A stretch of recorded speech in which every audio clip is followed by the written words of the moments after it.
The film is set in a dystopian future where technology is used for almost every work and has become necessary. Please friend, do subscribe and like. As a beginning, Stripe has fantasies about a stunning woman. He soon awakens, and it is discovered that Stripe is a recent military enlistee. He is about to embark on a mission with his squad, which also includes a brazen soldier named Leonard and a female soldier named Hunter Ryman. It is Stripe's team's responsibility to investigate a roach infestation in a nearby community. Roaches are toothy, humanoid monsters that are pallid and growling.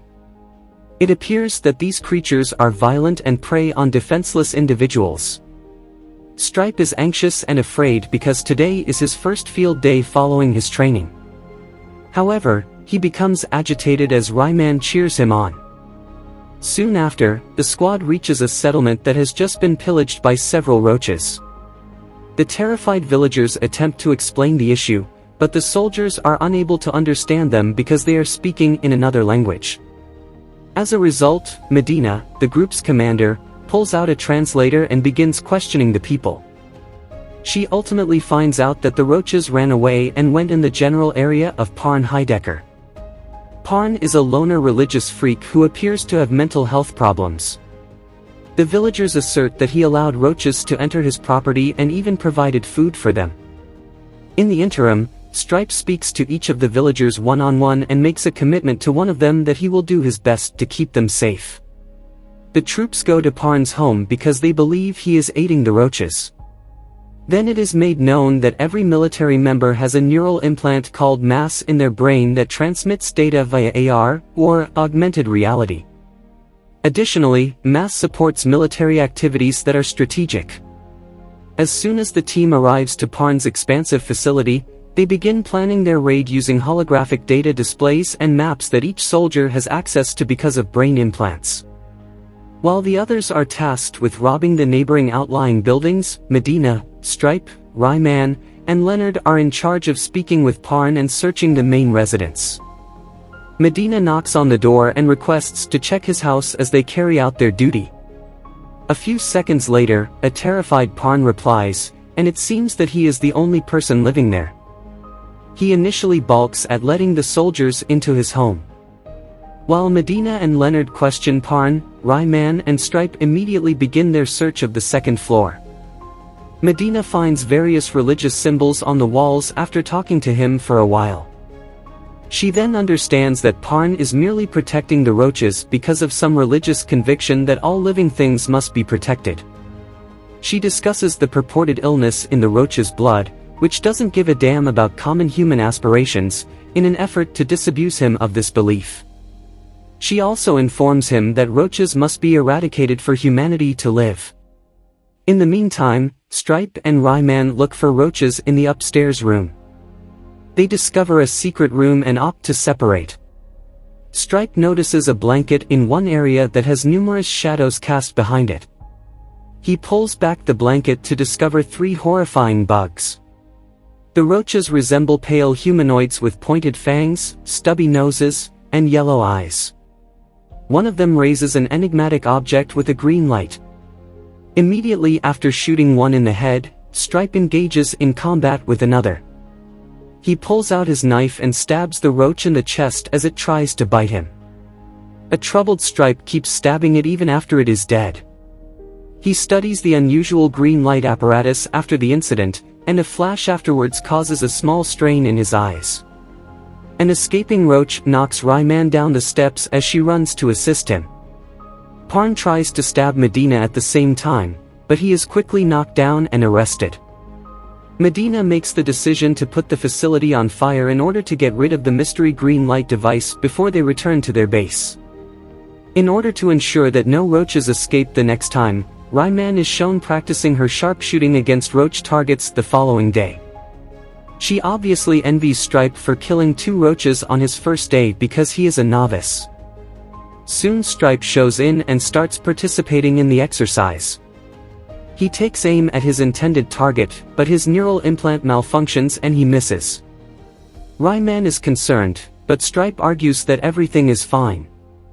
However, his neural implant continues to malfunction during push-up workouts, which negatively impacts his performance.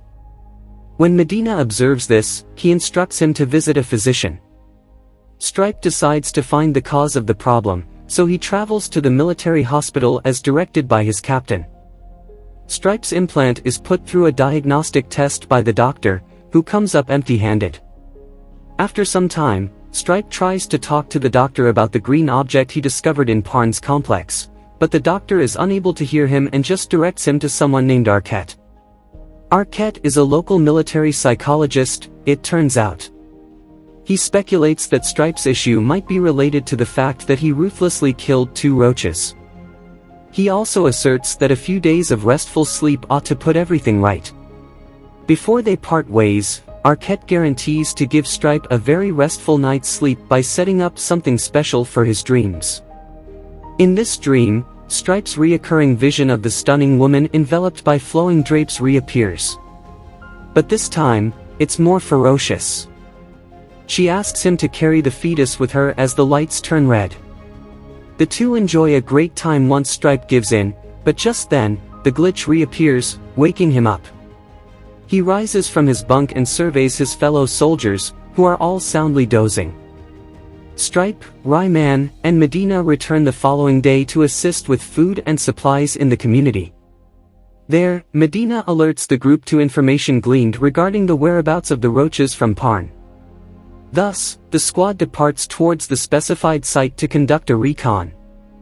The group eventually finds an abandoned location where they use a drone and their mass implants to plot their recon. While the gang is still talking, Stripe's implant malfunctions once more. He suddenly becomes aware of being able to smell the grass, something he was unable to do when the implant was functioning. Ryman merely ignores his attempts to explain the situation to her. Suddenly, shots are fired, striking Medina in the head and instantly killing her. In spite of the setback, Ryman manages to rescue the drone from the fray and uses it to track down the gunman. It turns out that the roaches have a stolen gun and are camped out in a room. While Ryman decides to enter the compound while giving each other cover fire, Stripe is upset. Stripe reluctantly accepts and follows his companion despite still feeling disoriented and lightheaded as a result of the implant's failure. The two discover a sort of improvised electronic workshop there, which is possibly where the earlier green light contraption came from. Soon after, Stripe discovers something even stranger. He discovers a woman with a typical appearance hiding away in one of the rooms and pleading for her life. Stripe commands her to leave the area and makes a promise not to harm her because she does not resemble a roach. She attempts to flee by gently backing into the corridor, but suddenly, Ryman shoots her to death. Stripe is shocked by this and wonders why she would harm a person. She calmly ignores him and continues on with her killing rampage, wiping out all the roaches in the structure. Stripe is even more surprised when he notices that all the bugs she kills appear to be regular people. Then Ryman kills a terrified mother and son team, but Stripe stops her in her tracks and renders her comatose. Sadly, he is shot as well during the process. After some time, he stumbles to his feet and, bleeding heavily, flees with the mother and son. Ryman wakes up and sees them board the military vehicle and flee while Stripe guides them to safety. The car comes to a complete stop in the middle of the woods as a result of Stripe passing out behind the wheel after being shot in the stomach and losing a lot of blood. The woman then brings Stripe into her tiny, secret cave, which is built of twigs and dirt, and starts tending to his wound. As soon as he regains consciousness, the woman bandaging his wound startles him. Alec is the name of the mother's kid, and she introduces herself as Katerina. Then, she shares a crucial information. In reality, the roaches that the military has been pursuing are ordinary everyday creatures. The troops' perceptions are altered by the mass implant, which gives them the appearance of brutal monsters. This is thus because those of a higher social standing perceive roaches as beings who are ill, impoverished, and stupid. Additionally, Katerina admits that the green light device used on Stripe was created by a friend of hers in order to tamper with the implants and cause the troops to mistakenly perceive the roaches as humans. The military uses genetic cleansing to cover up a genocide against the roaches. Stripe is perplexed as to why the villagers despise the roaches despite the fact that they lack such implants. In response, Katerina claims that despite the fact that the locals saw the roaches as humans, due to propaganda, they still treat them as inferior. As it turns out, everything changed 10 years ago when governments conducted DNA tests all across the world. A campaign started by television and internet media referred to people with hereditary predispositions to illnesses as roaches. Unfortunately, Ryman finds them while they continue their conversation. The two roaches attempt to flee, but they are shot and killed right away. Stripe is traumatized by this, and when Ryman approaches him while aiming her rifle at him, he starts to breathe heavily. She immediately demands an explanation for his previous treachery, but Stripe keeps repeating to himself, none of this is true, as he is still in shock and regret. Sadly, Ryman is simply perplexed by this, and she uses her revolver to knock him out. The next scene shows Stripe waking up hunched down in a corner of a white-walled jail. Arquette soon visits him and gives him coffee. He also regrets not noticing the problem with his neural implant sooner and apologizes to Stripe for that. The psychologist continues by saying that the green gizmo he discovered in the farmhouse was created by roaches using some of the components from military drones. A code that resembles a virus is sent by the device's light. It penetrates one's mass and seeks to neutralize it from within. Stripes, however, claims that everything is a fabrication and that the roaches resemble them exactly. While acknowledging it, Arquette asserts that the roaches are harmful. He continues by saying that we are a truly compassionate species. And for this reason, animals like roaches are preying on them. Arquette then uses the example of World War II, when most soldiers either didn't fire their guns or, if they did, purposefully aimed above the heads of their foes. Only 15 to 20% of the soldiers would actually fire their weapons.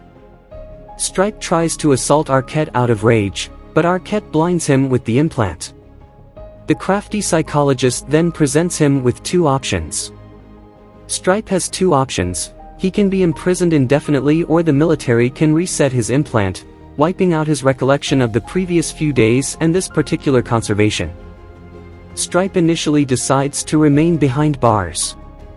Arquette replays the first mission's video in his head to persuade him to change his mind. Stripe, however, is able to observe the actual events as they happened without the mass system being changed in this video. He sees himself viciously killing and stabbing regular individuals, who he afterwards perceived as roaches. Additionally, he discovers that Katerina, not the roach from Stripe's earlier assignment, had fled. As anticipated, the video tears Stripe apart from the inside, and he ultimately resolves to erase his memories of the previous few days. In the climactic scene, a decorated officer named Stripe leaves his base and walks up to a house. He smiles as he sees the girl from his fantasies come out of the abandoned and run-down house while tears are running down his face.